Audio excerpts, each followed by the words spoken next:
Okay, it is 8:30 Central Standard Time, and so we're going to go ahead and get started. I see we have one student, Jacob, and you've activated your audio, so I know you can hear me. So I am going to get started. We're at week 2, and this is our first full lecture, and we have them scheduled for an hour. But with the kind of material that we have, you won't necessarily find that the lecture goes an hour. So what I'm going to do is I'm going to go ahead and share my screen.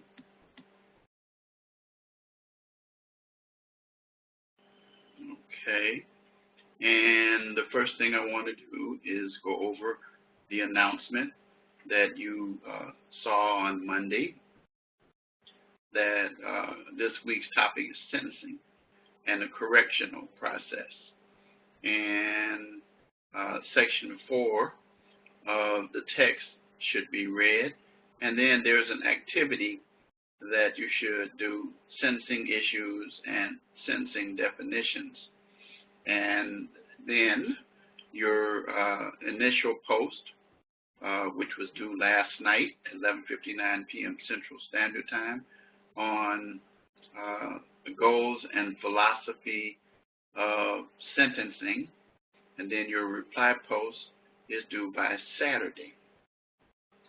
And then finally, your written assignment, determinate or indeterminate sentencing, and then you should submit by Sunday the selection of the agency/contact person for your project. And so you want to be sure that you do that. And then at the bottom, you see my motto. I've already explained that during the open house. I did send the link to the open house to everybody, as you will get every one of the lectures. And as you can see from our reminder, that you're required to conduct research for all papers. That means the sole source of your papers should not be the textbook. You'll lose 2 points right off the bat. I've already had that happen with a few students. And then all assignments should be in APA format. That means citations in the body and references in the end. And so then our next lecture will be in week 4, 2 weeks from today. So let's go right to our course calendar.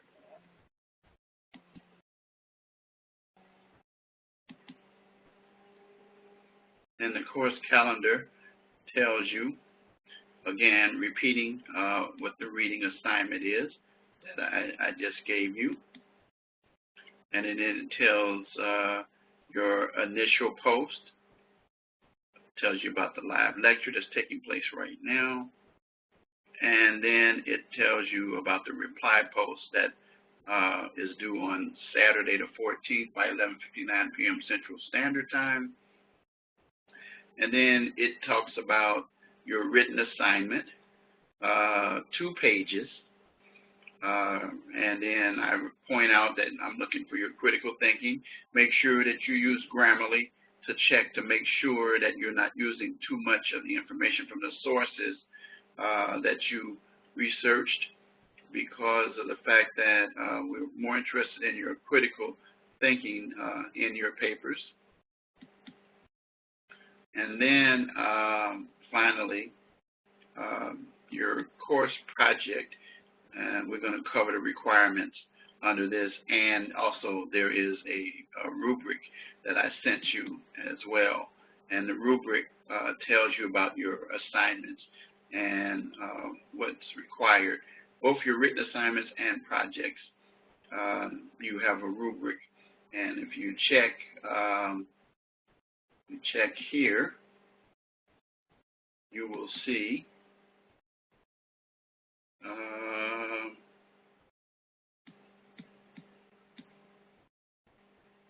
course rubrics, and then here they are here.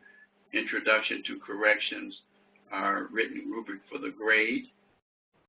And then if you would click on that, it would open it up, and it tells you what your written assignment for week 1 was and how you're going to be graded with the 2 points for not research.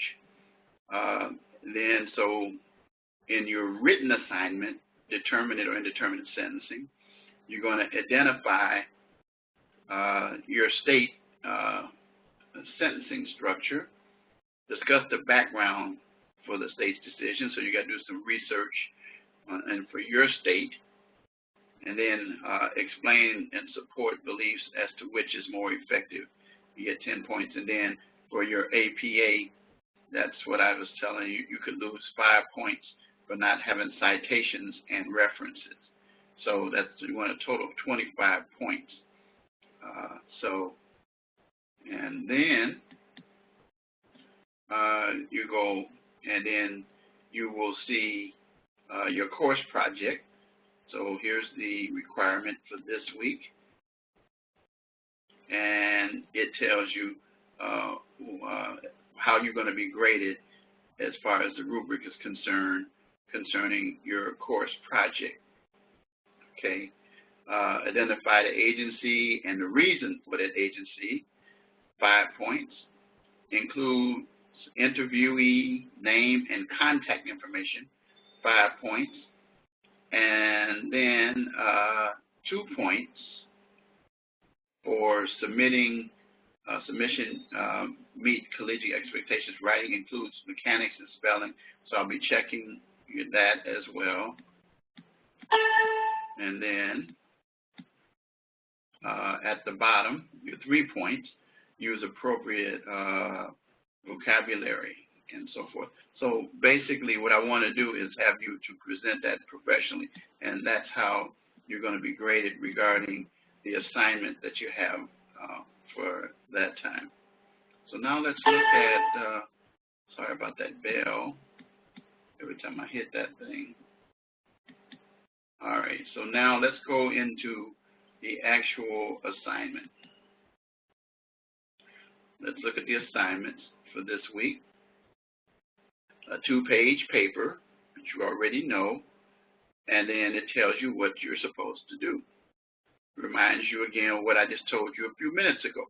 So, you know, that's why I always say to students, I take the time in every one of these lectures to doubly go over what it is that the assignments tell you, and then so you can hear me elaborate on them as well. That's why I do these lectures, to clarify. But it is very, very, very important that you follow the instructions. And then, you know, the APA format, citations in the body and references at the end. If you have a question about that, go to your resources tab, and then it'll tell you about APA. And then you submit your assignment by Sunday night, 11:59 p.m. Make sure you have a cover sheet and then a reference page as well. So your 2 pages don't count, the cover sheet or the reference page. And then the goals and philosophy of sentencing. You're going to talk about elaborate on what you did last week, and then you're going to make sure that you provide in your initial post these points. Identify the goal you selected, at least 2 drawbacks or ethical considerations of the goal in your response. And then reply to at least 1 student. And I already said this before, you can reply to as many as you want. I encourage multiple replies. Your grade won't change, but it will help you even with your assignments as well. And then for your first part of the course project, I just laid it out for you. In a paragraph or 2, describe the agency. Include a sentence or 2 as to why you selected them. In another paragraph, identify. See, a lot of people read, 1 or 2 paragraphs. But in another paragraph, you'll interview at this agency and get their information, identifying the person you will interview at the agency. When making the initial contact, you'll have the opportunity to demonstrate the transferable skills, communication use, audience tone, so forth and so on. So you're going to be demonstrating that with your actual interview. Now, someone asked me already what kinds of questions, and I said that if you go back to the lesson content for week 1, oops, it's down here. Here's a project overview. And so somebody asked what types of questions. And here are some right here. In addition to these questions, required questions, each 5, the interview should also include 3 questions of your own choice, things that you think of. And I'm not going to give you any suggestions about those things. Those are things that, since you are interested in the field, you need to be able to ask these questions, and we give you a guide to start out with. So basically, you're going to be a total of 8 questions, okay? So you should have an idea about what it is that you should want to know from that person regarding the field. And that's where you get your questions, okay?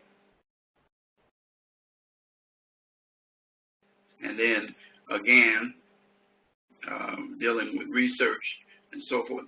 This gives you some guides as to what to expect. So anyway, you want to satisfy that requirement for this week. So let's go back to 2, and let's look at the lesson content. Whoop. Okay, the lesson content, again, it gives you 2 things, your reading, and then sensing issue, sensing definitions. We've already gone over the written assignment, the discussion post, and we've covered the course project. So now, here's sensing issues. And then it talks about some sensing issues. It says we built our system on the concept of deterrence, believing that we can get people to be fearful based upon the kind of punishment. But it says here, in reality, we know that many criminals are never caught and punished, so deterrence is less effective. You know, I also try to explain to people that, yes, in order to become a criminal, first of all, number one, when they write these things, I always read them very carefully. It says, in reality, we know that many criminals are never caught. Well, guess what? You're not caught. You're not a criminal until you're caught and actually found guilty, convicted of a crime. Even if you did do it, you understand what I'm saying? So that once that happens, then you are punished. What they're really trying to say is that there are people who commit acts that would be criminal acts and that would become criminal if they were caught and charged, who just get away with stuff. Well, that's a natural tendency for individuals, and they're talking about the concept of deterrence, but you really don't get to the point of addressing the issue until that person is caught and labeled a criminal. So that's the problem, and that's the issue. So how do you deter people? How do you deter people? Deterrence. How do you encourage them not to commit crimes? And there are a number of things that are involved. Education, and then you and I both know that many criminals commit crimes because of drugs. Drugs seem to have a strong correlation between people who commit crime and those who don't. Also, the economy. Now, here's what I'm talking about, jobs. People are not able to get jobs for whatever reasons. Now, there's something happening now that has not happened in a long, long, long time that I've noticed. There is a rash of robberies taking place of the nature that hadn't been happening lately. And that goes directly to the Postal Service, UPS, Fed Express, and people like that. They're actually people are actually committing crimes where they're robbing people in those kind of jobs. And it has happened, of course, but now almost every day we turn on the news here in our area, in Chicago, that is at least, and probably in other urban areas, there is that kind of thing happening. And so what happens if you catch one of those people? What do you do with them? Other people see. Does that deter them?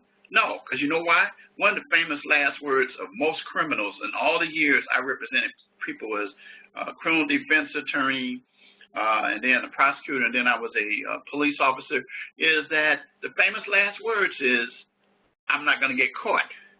And so they will look at what somebody else does and not think that they can get caught, and then eventually they'll get caught.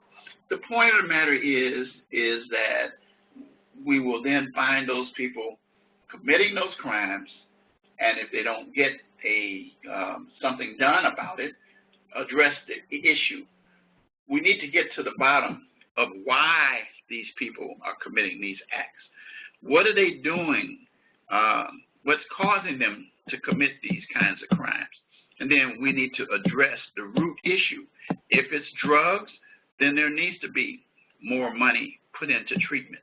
Housing and incarceration of people for long periods of time, do you think that deters crime? Jacob, do you think that long sentences actually deter? No. No, not at all. Not at all.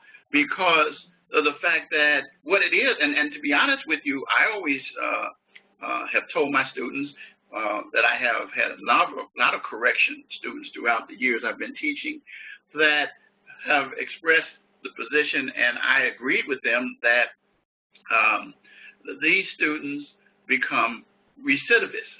They repeat. They come back, and they keep coming back. It's almost like a gerbil on a wheel. They're stuck on that wheel, committing a crime, getting caught, serving time, getting out, committing a crime, serving time, and it just goes on and on and on and on.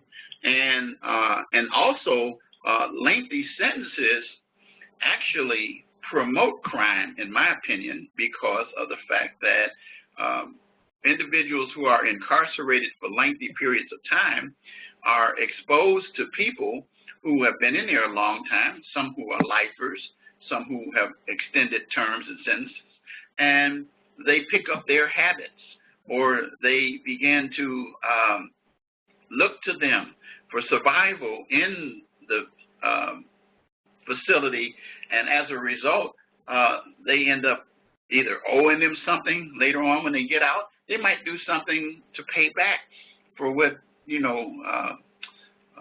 to pay back for the protection or for whatever that was given to them by the lengthy, the long-timers, that we call the regulars, those individuals. And so the key is hold them, teach them, help them, and then get them back out into society. We're not going to hold people forever in most crimes, and that those who are in those serious offenses where they have life sentences, that they are there. But here's the problem. Again, I know for a fact, because I've talked to some of my correction people, they say even people that are in there for short terms are exposed to those lifers. And as a result, they come out with some of that. So then it says, many believe that incapacitation, the act of imprisoning or isolating offenders, would assist it. Well, It might, and it says it clearly does assist for the time period that the person is incarcerated. However, research shows that incapacitation does not show that it reduces recidivism. Well, again, what are some things that could reduce recidivism? Could you tell me, name one thing that would reduce recidivism for a person that's incarcerated?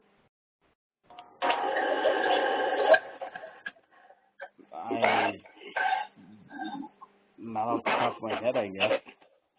Huh? One thing that can help reduce recidivism for a person incarcerated. One thing. Better programs? Yeah. How about education? I would agree with that. Yeah. Education is the number one thing that I think that reduces recidivism. You will find that of the people who commit crimes, they have a pattern of following what they know and what they have been taught, and they have very few skills. They have very dark futures. There's no bright future for them. I have seen people go in and participate in programs that have helped them. For example, let me give you an idea of one. Years ago, when I was a practicing attorney, we had a judge in the Circuit Court of Cook County at the Criminal Courts Building. His name was R. Eugene Pincham. Judge Pincham came up with this concept and idea that his probation officer and several of us who are attorneys began to work with, called probation challenge. Now, the idea of probation challenge was that for individuals who came before the judge who committed nonviolent offenses and had not received their high school diploma or GED would be given the opportunity to get a GED while their sentence is suspended, and that if they successfully got their GED, they came back before the judge and the charges were dismissed. Now, we found out that most of those people were not recidivists. They were not repeat offenders, because the opportunity just for the GED gave them a taste of accomplishing something that they had not. They had accomplished the requirements of satisfying high school. So many of them went on to, and then we partnered with a junior college, Olive Harvey Junior City College of Chicago, and students went there. And then some went on to complete and get 4-year degrees. And so what it did was take that offender's attitude, and it says here, attitude, behavior, and all these things, and they began to go in a new direction because that happened. Now, somebody says, well, yeah, that costs. But I submit to you, and I tell people this, financially, it costs more money to incarcerate and house an individual than to educate that individual. Because when that individual is educated, then that individual can become a contributor to society, become a taxpayer, and begin to help themselves, their community, their family, and everybody around is involved. And so now there was one issue that the judge used to always espouse. He says, if too many offenders became educated, then there would be a problem for some people. Do you know who those people that he might feel that might have problems? Do you have any ideas? I don't see how that would cause problems. Okay, what if you're a correction officer? What if you're a possible police officer or an attorney or a prosecutor? Yeah, I guess I can see that, because then they may think they know more than them, or it causes challenges for them. Well, actually, in reality, what it really would do is cause the necessity for the number of those people in those capacities to decrease, and those people would have to go and find something else to do. So therefore, what keeps correction officers, police officers, attorneys, judges, parole officers, and all of them employed is constant flow of business. It's the same kind of concept that you hear when we start talking about privatizing prisons. You're familiar with that concept, right? Yes, sir. Yeah, so it's very clear that privatizing prisons bring to the forefront the opportunity for these people to want longer sentences, and they have contracts with the municipalities, with the counties, and with the governmental agencies to produce so many numbers. So what does that do? That creates an aspect of, no, we don't want to educate these people. We want them to still be caught in. Because what's going to happen is this, and this happened to me, that during the years of 1978 all the way to 2000, I had many people that I represented who were generational criminals.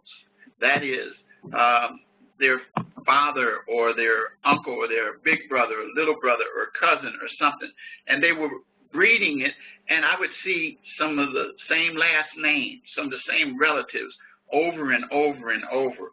And it's not just me, that's the way the whole system operates. It's like a revolving door, you know, where you got the cycle, as I said, going on around and around, where they commit an offense, get arrested, get convicted, serve time, and in the meantime, all of those processes keep all those persons in those roles employed. Now, so it is something, it's a part of it to consider. So my whole argument is that if we're going to do something really good, it brings us to rehabilitation. That's what it says here in our sentencing issues. The idea that we can change the attitude, behavior, or character to reduce their risk to reoffend or become a recidivist. That's it. And you're going to hear me this whole quarter go out and talk about the need for rehabilitation for our people that are incarcerated. So it says here that many philosophies of punishment are the basis for sentencing today. Sentences are typically imposed or ordered by the judges, and the debate for indeterminate or determinate sentencing continues. I remember when I first started practicing law, we had a lot of indeterminate sentencing that took place. For example, I had a person that I was familiar with. He was sentenced to, it said 120 years. Oh, wow. That people said, oh, wow, he's gone for a long time. But what was happening is that that person actually, with good time, because good time has kind of like become a term that's not really applied so much. Are you familiar with what the concept of good time was all about? Yes. Okay. So you know good time meant that each day you served one day, they gave you a day off. So 20 meant 10, and 10 meant 5. Okay. So anyway, the point of the matter is, so what this young man, instead of getting 120 years, he actually had 60 years. However, he had less than that because he had 3 terms of 20 years that were served concurrent, as opposed to back to back, you know, taking place one after the other. So you finish one sentence and you start the next one. So if it's concurrent, that means that each day that person served a portion of each of those terms. So that 120 gets reduced to 60, and then actually that 60 gets reduced to 10, and that person might for further good behavior in would get maybe a year and a half to cut off. So they'd end up serving ultimately 5.5 years or something like that. Well, and then the judges also had sentence ranges that they could have, a range from 6 to 30. So that meant that depending on what the judges discovered from the sentencing report, the pre-sentence report. You're familiar with a pre-sentence report, right?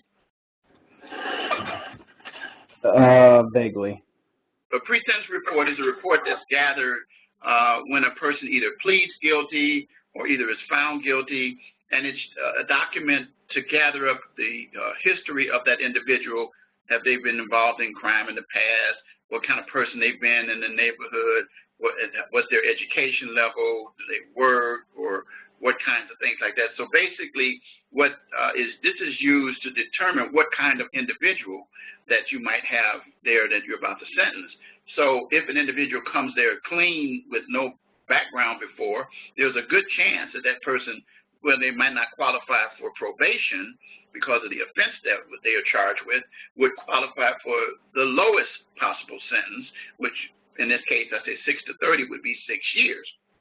But let's say they've been involved more than once and they come back, then they might get up to 10 and maybe even further. And then if it's a really serious offense, they'll throw the book at them and give them 30 years. The point of the matter is that some said that that was good, some said that was bad. But many times today, we are now moving away from indeterminate to more determinate sentencing, where the statutes actually take the discretion away from the judges, as our little blurb here is saying, and those guidelines are given based upon what the legislature has determined. And that goes to the point of what we call mandatory minimum sentences, and the judges are stuck with that.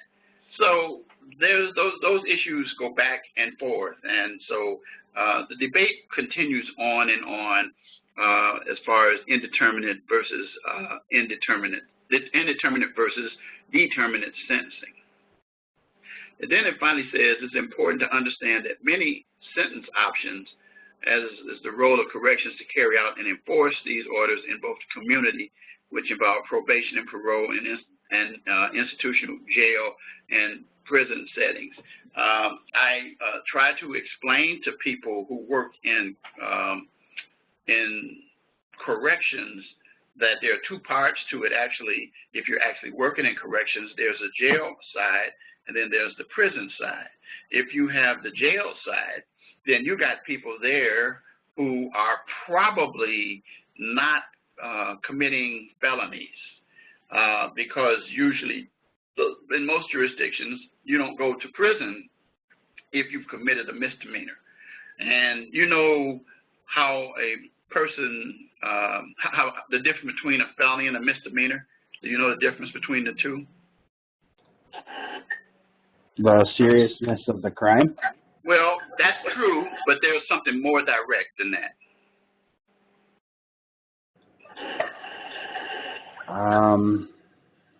I guess I don't. How about the sentence? Oh, yeah. Yes. Yes. So what's the cutoff for a misdemeanor?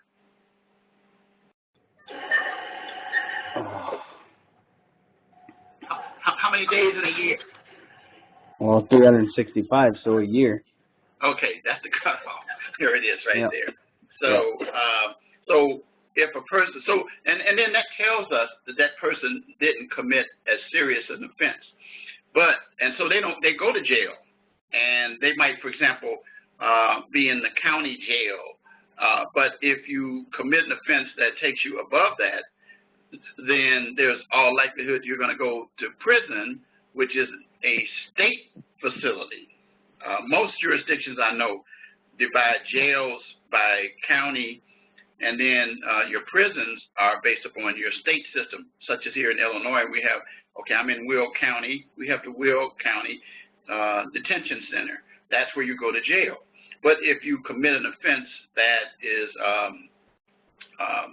serious, then in that case, and you're found guilty of that or plead guilty to it, then you're going to go to Stateville, Joliet, not Joliet anymore, it doesn't exist anymore, but a prison that the state has, and based on your jurisdiction, you have that same setup.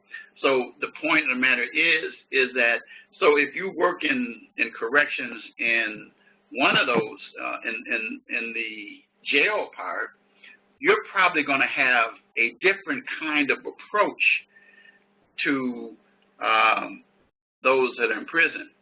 However, one of the problems that we're seeing now is that because of the overcrowdedness, you're familiar with that problem, right? Oh, yes. Okay. The overcrowdedness in jails have created an environment that almost creates the same environment as a person in prison. And that overcrowdedness has come about because of a number of reasons. Persons can't afford bail, or either the length of time it takes to complete trials and to reach a plea and those kinds of things. And so anyway, the bottom line is that there's some different, some of the philosophies now are going together. So do you have any comments about the sentencing issue before we move to the final part, and that's the definitions? I just wanted to ask, you were talking about rehabilitation, and we read about that, and wouldn't you say that what would help rehabilitation is also integration as a combined effort? Yeah, absolutely. Absolutely. I guess I say that because being in the military, it's always about reintegration, and you have that community support. And I think if we focus on the rehabilitation and the integration as one combined effort, we may see more progress from the offenders, like you said, with education. Well, speaking on the reintegration aspect of it, we're talking about things like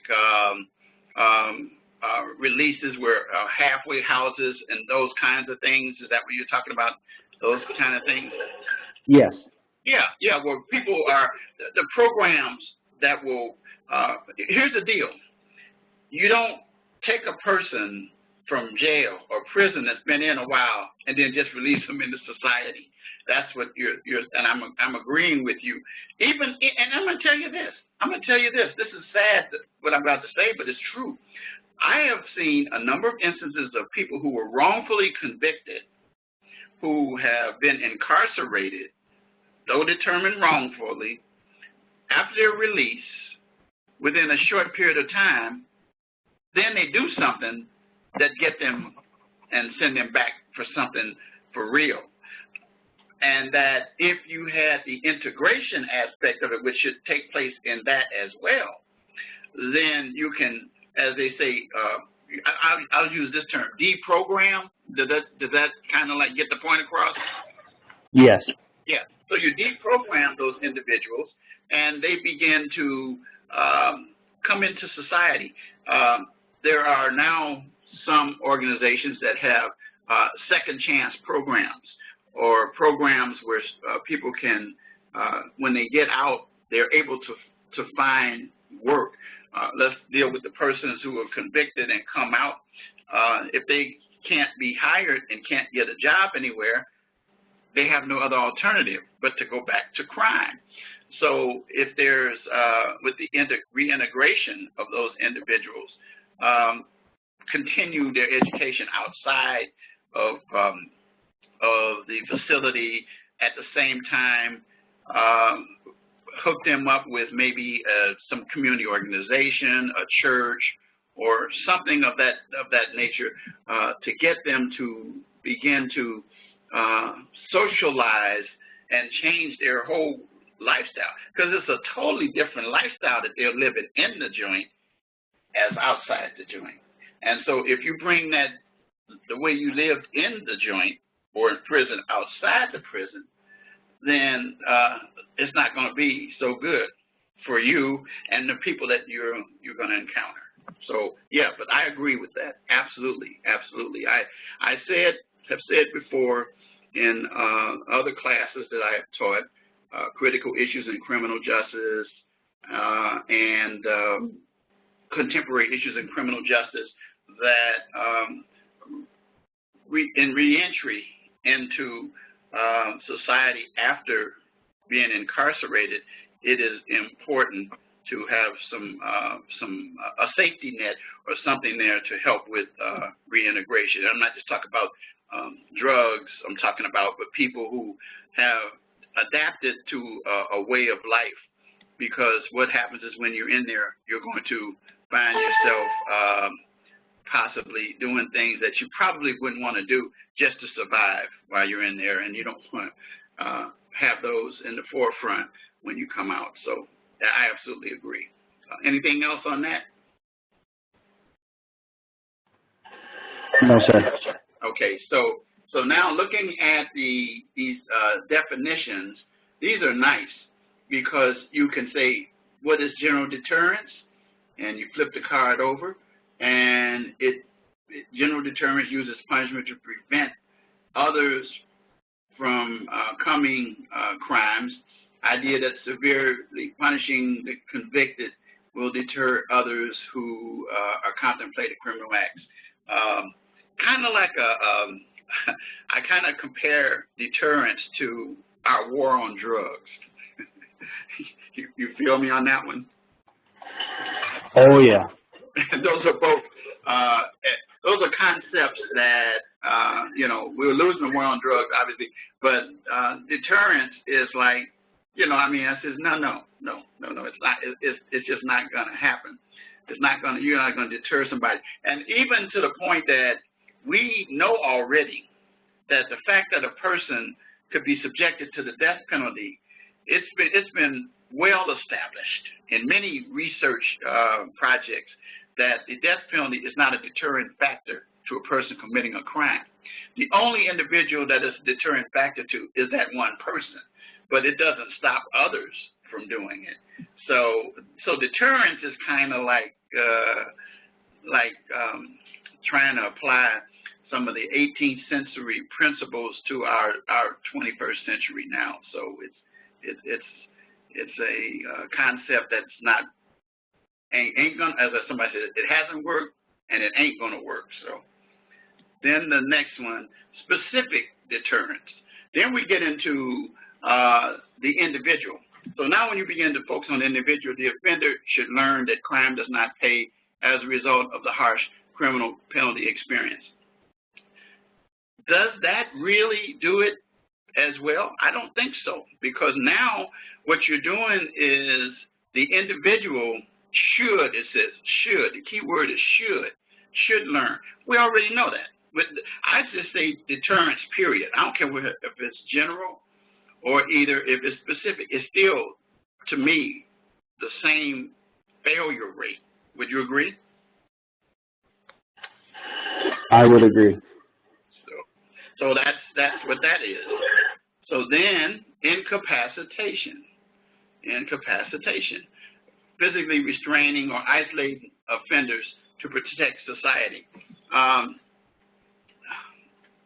don't think that's helpful because of the fact that when you do that to an individual, okay, now let me ask you a question.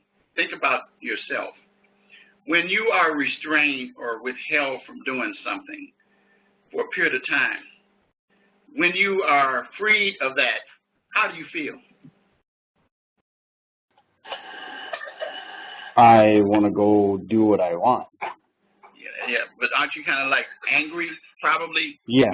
Yes. Yeah, angry, frustrated. So it's not really doing anything. It reminds me of subjecting a person to a pressure cooker type situation where when they get out, they can't wait to get out because they are suffering while they're going through this physical restraint. It's not teaching them anything. It's just irritating them and creating a bad situation and making it worse. That's the way I perceive it. And that's what I have, argued as far as sentencing for most people. I mean, there are some incorrigibles, but I'm talking about, we're talking about the vast number of individuals. So that is, it says, to protect society. Well, here's the deal. You protect them only as long as they are incapacitated. But when they get out, I think that you've made a bad person a worse person. That's what I think. Any issues with that, or what do you think? No, I agree 100%. Okay. So now we come to selective incapacitation. I always love these terms that we have. So now selective, where repeat offenders are sentenced to longer prison terms. Okay, yes, that makes sense. But once again, here's the point. What do you want to do? Repeat offenders, we call them recidivists. And these are people who, if you address the issue the first time, you might not have them. And you might not have to have longer prison terms. So it behooves us in corrections to try to deal with the issues earlier. As I try to establish to people all the time that the longer you're in a bad situation, the more rooted that bad situation becomes in your character and your personality. And so it's harder to get you out the longer you stay in it. And so, and again, sentenced to longer prison terms, I've already addressed that issue because of what you're going to be exposed to and who you're going to be exposed to during those times. So it's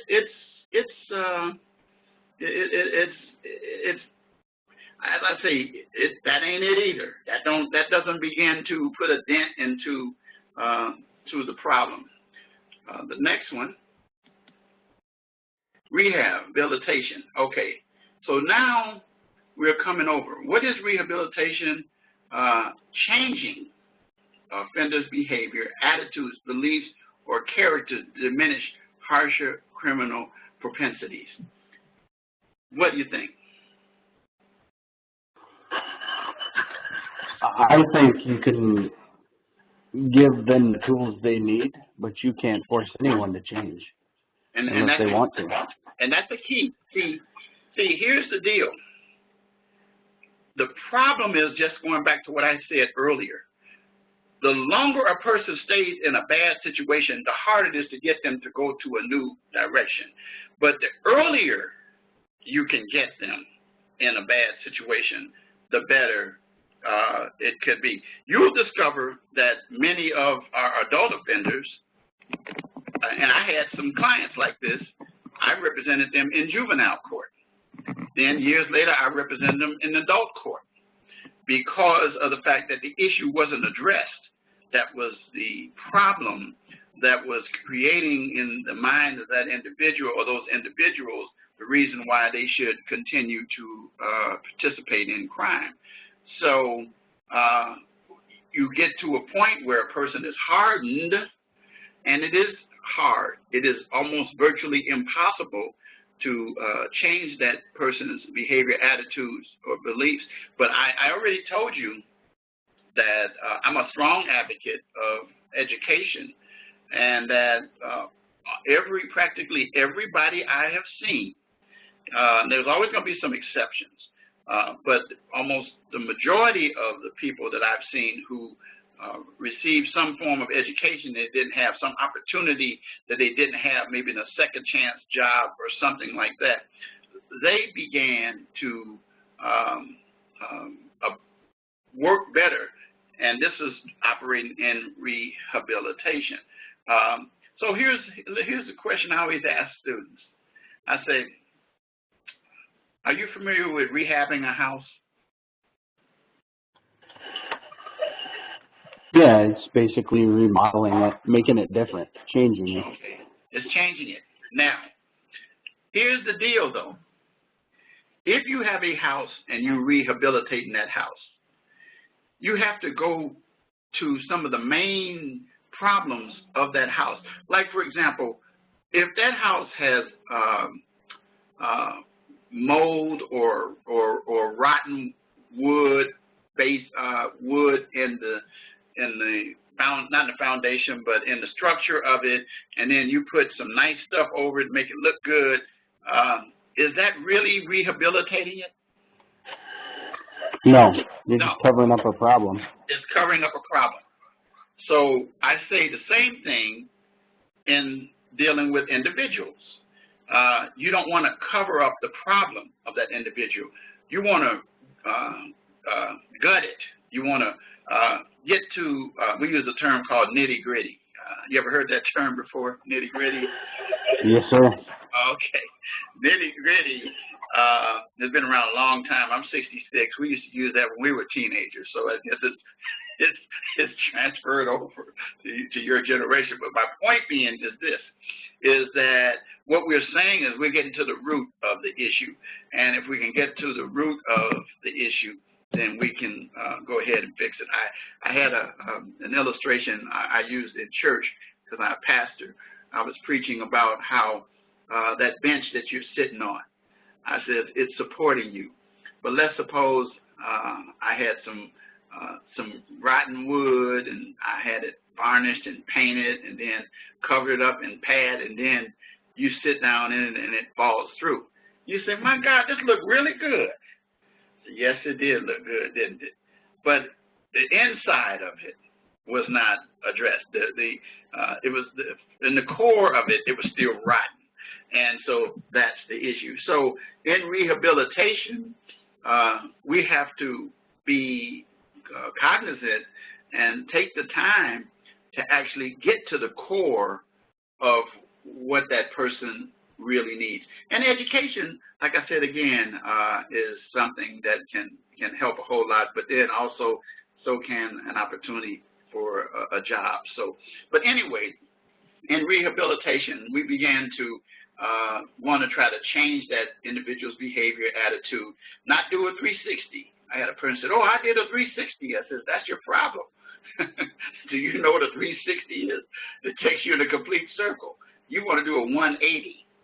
And I always tell people you don't want to do a 90, because if you do a 90, that means then you're looking at where you need to go, and you can see where you also have gotten in trouble. You need to completely turn away from that and begin to move in a new direction. And that's really what rehabilitation is all about. Okay. Just desserts. Just desserts. I always laugh whenever I see this term, and I'll tell you why in a minute. Punishment is commensurate with the seriousness of the offense or harm done. Do you agree that that's a good concept? I wouldn't say 100% no. I agree. I wouldn't say 100% either.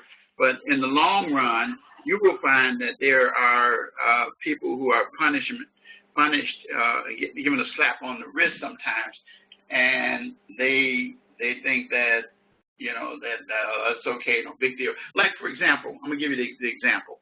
Are you familiar with, and I can't remember his name, but the young man who was, let's see, I forget what state it was in. It might have been California.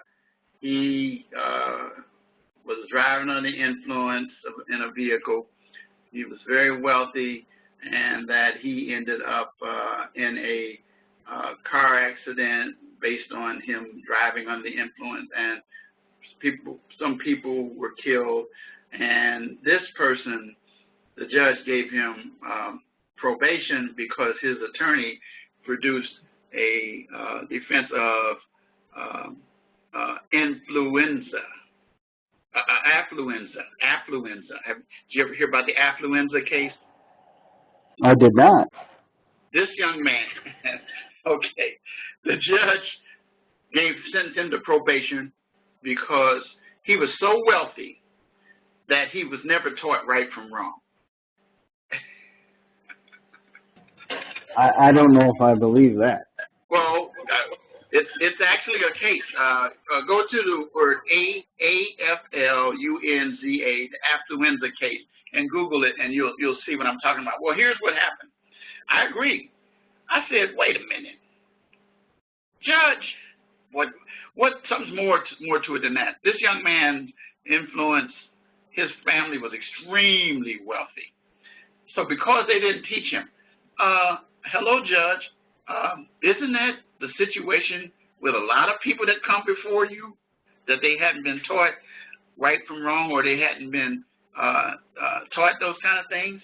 I would say, hello, isn't that kind of like what you see all the time? But this judge took on the position that because he had opportunities given to him and his parents were negligent in teaching him right from wrong. Well, heck, I said, that's not an unusual occurrence. So anyway, the short story of it is that he received probation.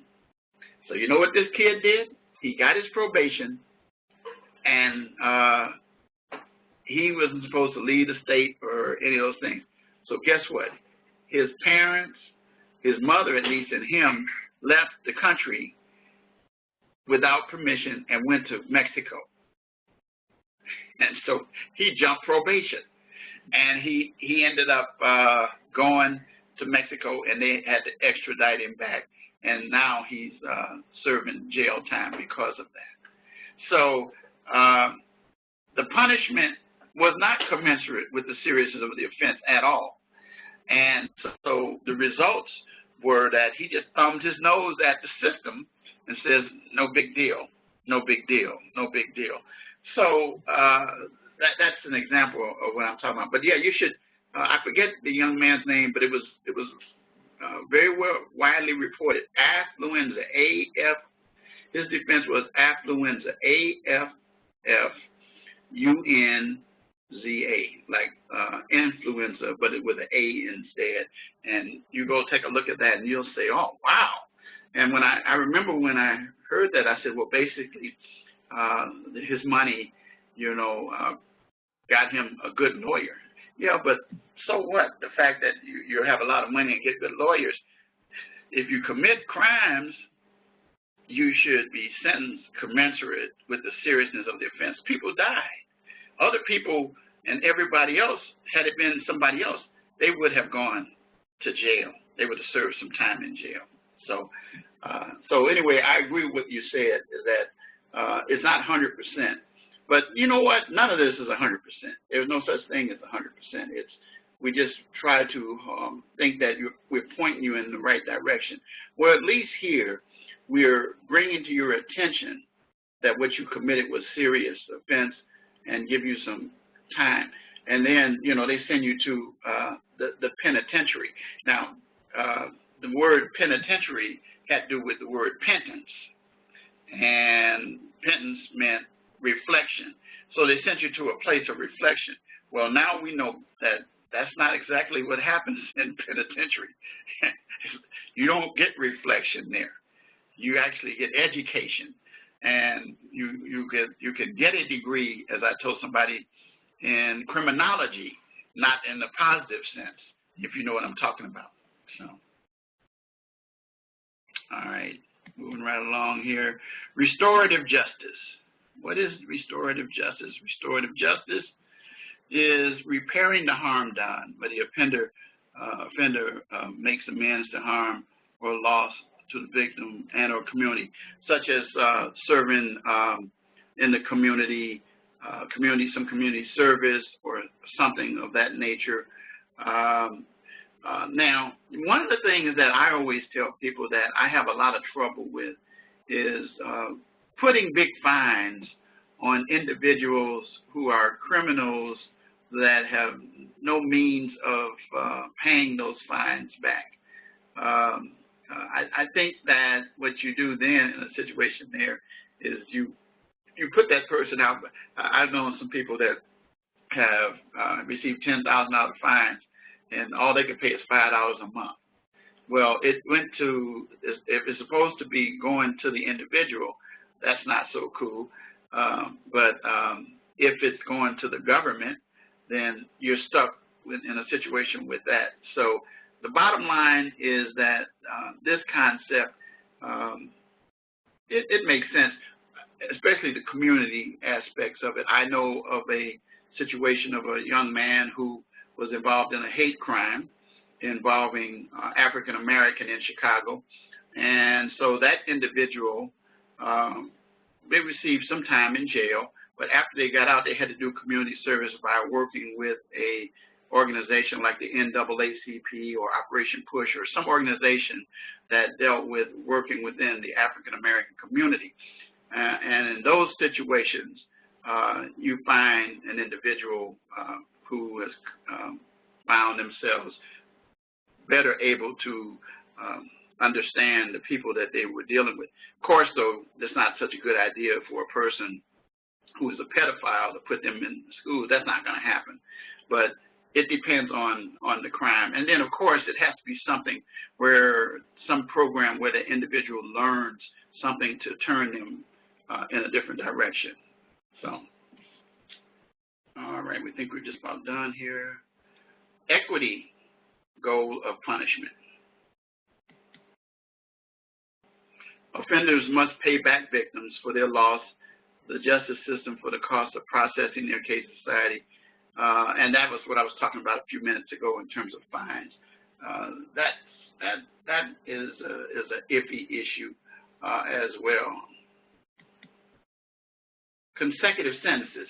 Now this is as opposed to concurrent, where when you finish one sentence, the second sentence begins. That was like that guy I was talking about with the 120 years, even with giving him a day for a day, 60, that means then that, 20 years, they would be making it 10. So then when they finish the first 10 years, then they do the second 10 years. So they do total probably about 40 years. So this is now more of what you run across now, more consecutive sentencing. And consecutive sentencing takes place oftentimes where individuals commit a crime that's pretty serious, and then to keep them in a longer period of time. Those individuals you want to keep off of the streets because of the type of offense that they've committed. Any comments about this form of sentencing? I think it's a fine line between concurrent and consecutive. This one, yep, consecutive, because I think it should determine or be based on the severity of the crime. Yeah, that's what I said. That's exactly what I said, that if the more severe the crime, the more time that individual should actually in reality serve. So yes. Did you hear my story that I told about the person who killed my mother and father? Did you hear me tell that story? Yes, sir. Okay, if you heard me, what I said was that the guy was originally sentenced for 10 years for killing my mother. No, he didn't serve any time for killing my father, but 10 years. Then 10 years meant 5 because of good time. But he got out in roughly 3.5 years because of the good time that he further had. But let's say if that person received a sentence of 5 terms of so many years, then in that instance, he wouldn't have gotten out as fast. He would have served, let's say 50. Let's use 50 as a hypothetical. In that instance, then that individual probably would not get out for at least 25 years, as opposed to this guy serving 3.5 years. So that's the point of it, is because it was a very serious offense. He murdered. And so committing murder, even if you do plead guilty, you still need to have something that you find yourself in terms of a crime. We have a case that's going on right now that involves a police officer. Where are you, Jacob? Where are you located? What state are you located? Minnesota. Oh, I should know that. I should know that. Almost everybody I know is Minnesota, Florida. Those are my 2 big states. And I'm pretty familiar with your area. I stay away from up there this time of year. I got families in Hennepin County, Minneapolis, so I don't go up there. It's too cold. Yeah, it's cold. Yeah, not to mention the fact that I'm a Bear fan, so I can't go up there and hang with the Viking people. Except, are you from the Minneapolis area, or are you from outside? Actually, I was born and raised in Missouri. Oh, okay. So how long you been up there, though? 17 years now. Oh, so you've been there a while now. So you've kind of integrated into it. What part are you? Are you near Minneapolis? I'm actually about 40 minutes south, so I live in southern part. Okay. So you're familiar with K? You familiar with K-Fan? Oh yeah. Okay. Now, I'm digressing on this one. There was a guy that's on there. He's special guest all the time, and they call him the Secretary of Insight. Have you ever heard him? Yes, I have. That's my cousin. Really? What a small world. My first cousin. His name was Walter Scott. Yeah, he was a retired school teacher up there in Minneapolis. But yeah, he's become a character on K-Fan, and he's a regular now, and he's always called on to make commentaries on different things. Yeah, the Secretary of Insight. That is my cousin. So, and he's like they have people that follow him when they hear his voice. Oh, the secretary's in the house, you know. Yes. Yeah. So yeah, he's very. He talks about a lot of funny things. He like I said again, that is my first cousin. Walter Scott is his name. So if you ever meet him and you say, hey, I met your cousin, my professor is Richard Wright. Oh, that's my cousin, all right, that's my cousin. So anyway, back on the point here. But yeah, so anyway, a person convicted of 2 or more crimes, the first sentence must be completed, and then the second sentence. And then determinate sentence, we've already talked about that. So a fixed term established by the legislature. Indeterminate sentencing is a range where it permits early release after the offender serves a certain portion of the sentence. We've talked about that. Sentencing guidelines are what's taking place now all over the country, where the severity of the crime and the offender's background. So that's how that person is sentenced during those pre-sentence hearings. Presumptive sentencing guidelines are the legislature actually sets the penalties, and there's no discretion. And if you're found guilty of the offense, the penalty is what it is. Mandatory minimum sentences also speak for themselves. A certain number of years of incarceration for committing a crime, and that's it. You have to serve that time. 3 strikes law. Oh man, let me tell you, the 3 strikes law means what it says. It says repeat offenders receive long sentence with no parole for conviction of a 3rd or more felony. Now, I participated in Illinois in helping write that statute. We're almost done here. See, we're a few minutes over.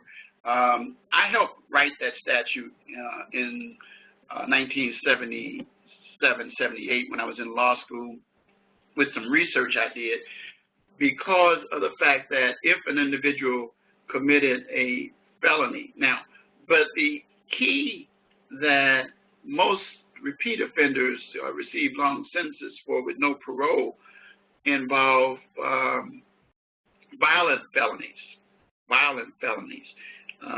Felonies where violence was involved, not like, for example, burglary or something like that. But if there was robbery, or there was some violence involved, because that's taking it from the person. But let's say that they're stealing the cars and things like that. That didn't necessarily apply. But the bottom line is that there are some jurisdictions that use the 3 strikes law in terms of not just felonies, but misdemeanors too. Are you familiar with, or do you know how your 3 strikes law applies in Minnesota? I don't know 100%, but I do know that it should be applied to, like you said, violent crimes. I don't believe that somebody that has a drug problem and they get, you know, incarcerated 3 times or arrested 3 times for it should go away forever. Yeah, because you're not addressing the issue or the problem that person has.